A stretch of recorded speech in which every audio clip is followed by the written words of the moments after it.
Hi, welcome to my channel, KTB IOM. Today I wanted to talk a bit about my Freddie Archery Nomade Black Shadow.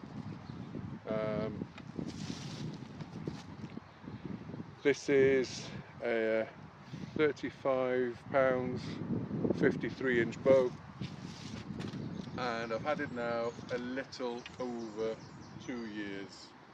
I got it in February 23, and I've used it for a bit, but not as much as perhaps I should have, because a couple of months later after that I got my JMG, and then I used that for most of 2023, or for the rest of 2023 I should say. I always found the Black Shadow to be a bit too I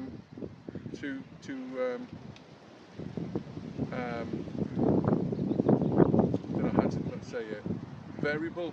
I wasn't being very consistent with the Black Shadow, and in hindsight I think it was more me than the bow, because I've just taken a few shots this morning and I'm really happy with how I've been shooting with it, and it's, quite frankly, it's been a bit of a joy to shoot.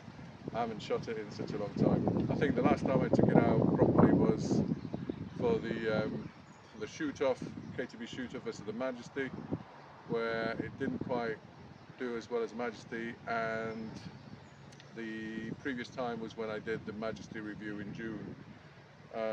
So it hasn't been out much recently. This was my first KTB. And when I bought this, I didn't really know too much about KTBs. I didn't have any hands-on experience, and I bought it because of the budget. It was one of the cheapest KTBs I could find.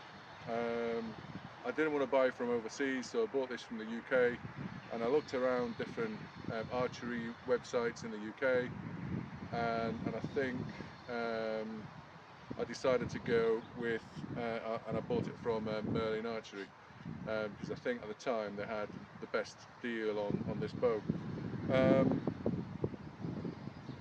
So it was about 135, 140 pounds more or less, plus I had to pay courier delivery to me, so that was another about almost 20 pounds. So all in all, it's just under 160 pounds that I paid, which is, not too expensive for a bow, I think, for a KTB.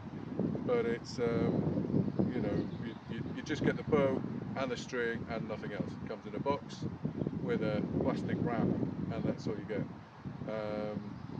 In contrast, when you get the Korean bows, you get a bag, you get a gunde, you get 2 strings, you get 2 jumpy as well for the handle wrap, and and it's only slightly a bit more really, plus postage, which is more expensive obviously. But I don't know why the export bows are so basic. So yeah, I bought the bow because I like the look of it. It was sleek, it's cool, it's in black, so it's really cool. And at the time I wasn't really sure about Korean grips. The only other bow they had that I was considering as an alternative in the price range was the again, Freddie Archery Nomade KTB. That has a kind of fabric pattern on the outside, which I wasn't too keen on, and it had the big Korean grip, which at the time I didn't appreciate what it did as much as I do now. So I decided to go for this one. Would I buy this one again if I had the chance? I probably wouldn't. I would probably go for the Nomad KTB because of the grip. Because if you want, a Korean bow for the full KTB experience, you need to have a Korean grip as well. This grip, I had to buff it up. The original grip was too small. It's wrapped up in a kind of suede or some material or something, and it would actually hurt my hands holding it, because it was just slightly too small for my hand. So then I wrapped it up. I got some tennis racket tape, and I wound it around the grip, tightly around the bottom, and doubled it up a bit, and then came up to the top to finish it off. And it's lasted like 2 years so far. Bit of wear and tear there on the arrow pass. I put a bit of electrical tape on the arrow pass to protect it as well, because it comes with the basic metallic blue kind of soft leather, and that wears out quite quickly. So it's and in terms of knocking point, a bit of original floss. So I haven't actually put a proper serving on that for the knocking point, but the floss still seems to work okay. And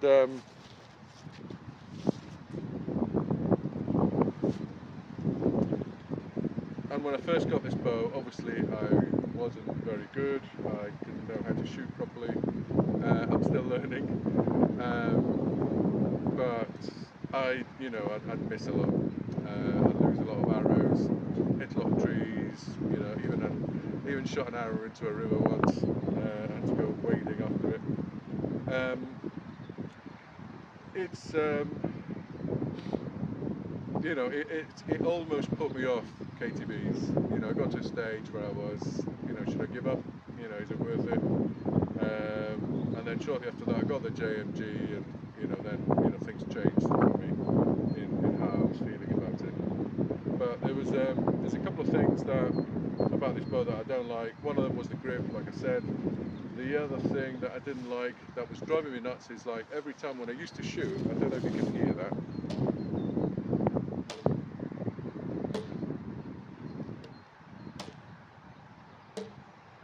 I used to get a buzzing sound, and I discovered once I got the Majesty that the dogoji here, the string pad dogoji, is too far back. On the Majesty, it's actually, I don't know if you can see that, it's actually on the top bit of the flat surface here, just on the bottom of the ridge.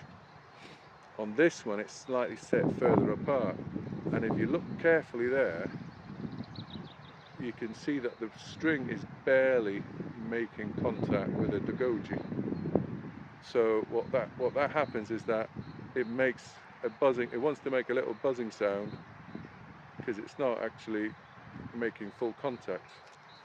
On the bottom limb, it makes a bit more contact, and for some reason the string seems to be slightly different. You can see there the V on the string is right on the dogoji, but on the top, the V is right at the edge.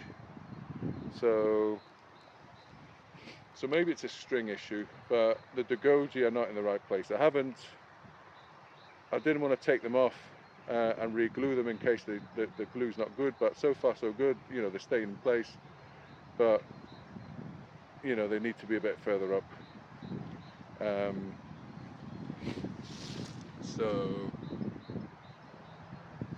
But overall it is a good bow. It's I think this is a bow that is made by Hanil, Skybow Sports, and they sell bows for export under different names to different distributors. So for example, the daylight bows, this is very similar to the Phoenix. I think the Phoenix has got a covering, but all it's similar to the daylight, the white feather bows as well. And there's quite a few bows that are very similar to these, and they're all pretty much made in the same way. They've all got the same kind of core ingredients, including bakelite, the same kind of blue, metallic blue soft leather arrow pass, same dogoji, same hoodies, and similar kind of binding. There's different variations. I mean, some of them are wrapped, some of them are bare like this one, some of them are shiny, some of them are matte, but all in all it's just cosmetics. The core of the bow remains the same, whether you paint it blue, red, silver, whatever. They're all essentially the same core.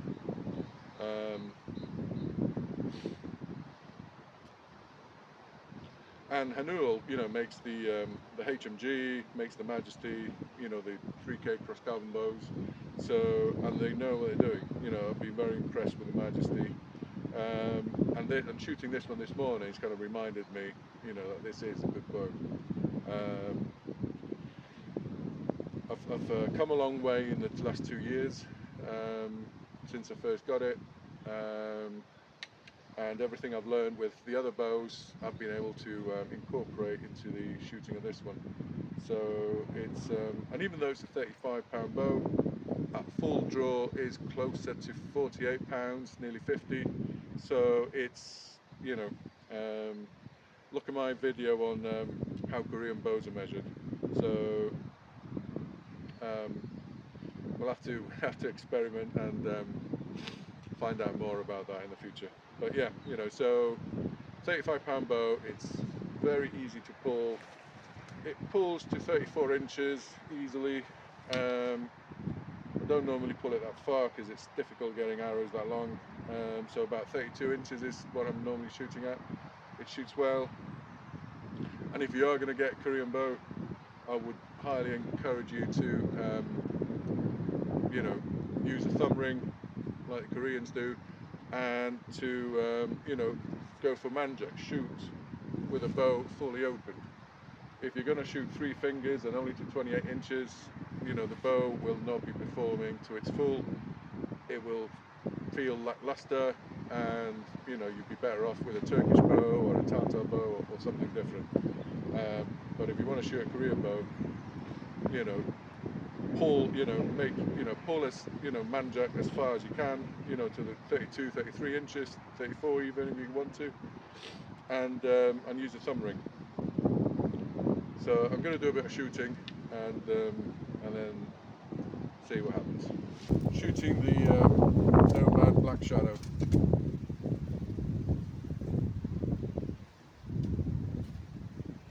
Using 300 spine arrows, 200 point grains. Sorry, 200 grain points.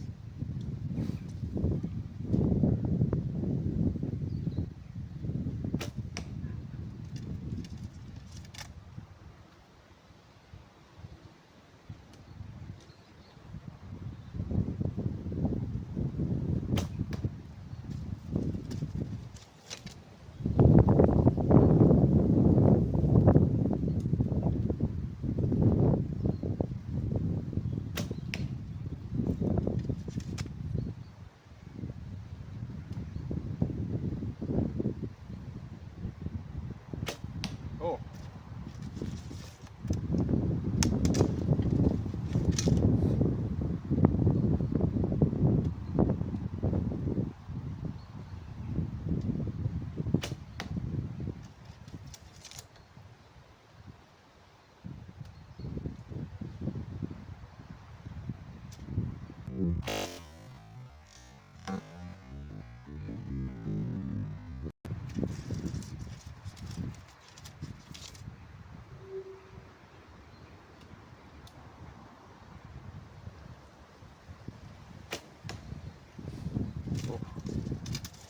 It's all going a bit sideways.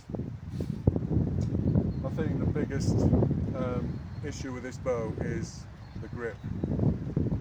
I just can't gel with this kind of grip.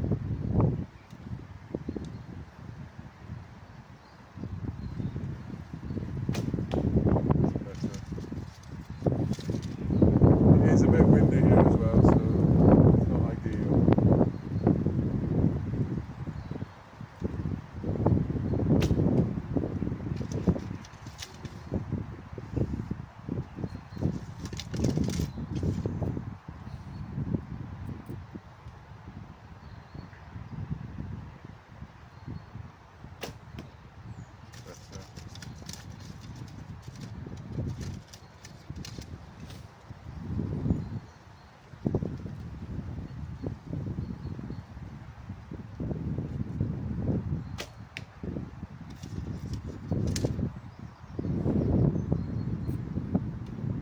I think it pays not to rush shots. I've got a fault where I try and shoot quickly and I get flustered, so I need to take my time.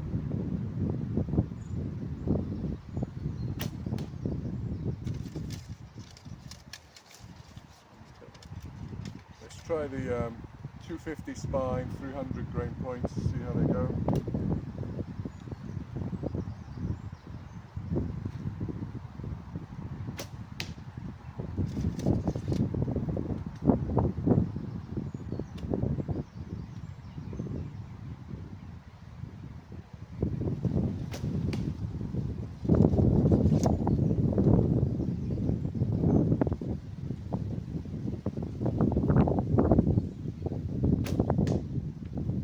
Let's have a look.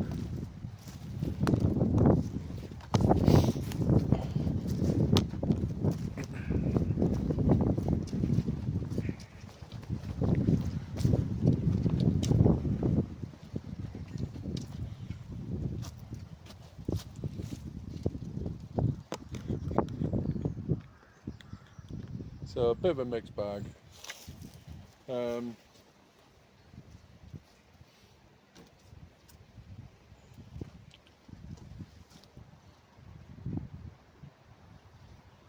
Even though this is a beginner bow, I think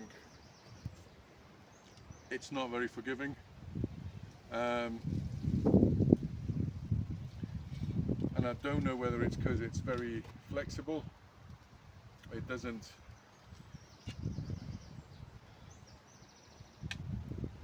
and this is what let it down in the shoots also, I think. It just seems to not be very forgiving of errors.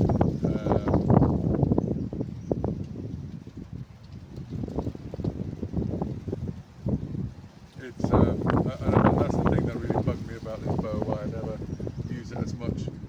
I mean, today it shot quite nicely earlier, but now it's kind of you know, going back to how I always remember it, and it's just that it's just a bit too variable, not too consistent. It might be that these arrows are not suited to it. I mean, the red arrows seem to have you know, been a bit closer together, whereas the white ones have got a bit of a spread. This one was completely messed this one up. So, but even then, there's still quite a few arrows that are quite spread out. So it's not just the one instance.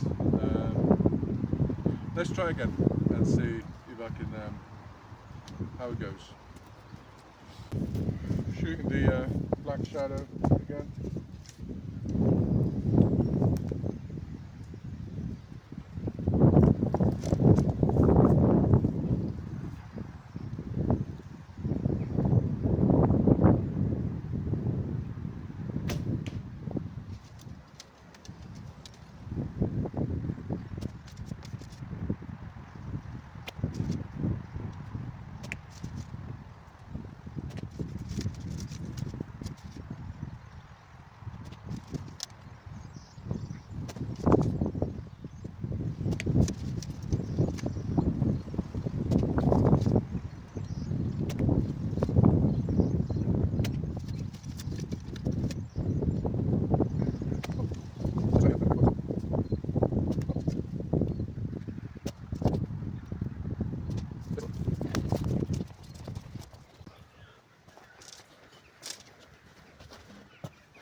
Bit better than before.